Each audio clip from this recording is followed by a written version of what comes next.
রক্তদান করলে কি রোজা হবে জানালে উপকৃত হইতাম।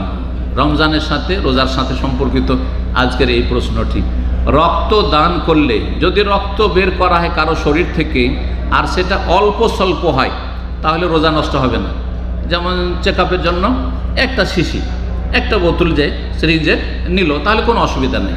এক সিরিঞ্জ বা দুই সিরিঞ্জ নিল তার শুধু টেস্টের জন্য তাহলে কোনো অসুবিধা নেই। আপনি রোজা রাখবেন, আপনি অসুস্থ হননি, কমজোরিও অনুভব করছেন না, কোনো অসুবিধা নেই। কিন্তু বেশি পরিমাণ এক ব্যাগ রক্ত বের করা হয়েছে তাতে খানিকটা অসুস্থের মতো হয়ে গেছে, তাহলে যথাসাধ্য রোজা অবস্থায় রক্ত দেবেন না। আর যদি দেখা যায় রোগীকে বাঁচাবার জন্য দিনেই দিতে হচ্ছে, রাত্রি পর্যন্ত অপেক্ষা করা যাবে না, তাহলে দিয়ে দেবেন, জরুরি যেহেতু রক্ত দিয়ে দেবেন। আর আপনি অসুস্থের হুকুমে, সুতরাং রোজা ভঙ্গ করে দেবেন।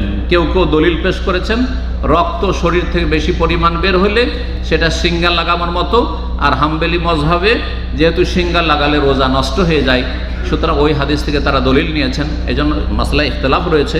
সতর্কতামূলক বেশি পরিমাণ শরীর থেকে রক্ত যদি বের করে দেন তাহলে অসুস্থের মতো যদি লাগে, দুর্বল লাগে, রোজা নষ্ট, রোজা ছেড়ে দেবেন, পরে কাজা করে নেবেন। আর যদি দেখেন যে না কোনো অসুবিধা নেই, আমি এতে কিছুই হবে না, তাহলে রোজা রাখবেন, রোজা ভঙ্গের কারণ নয় ইনশাআল্লাহ।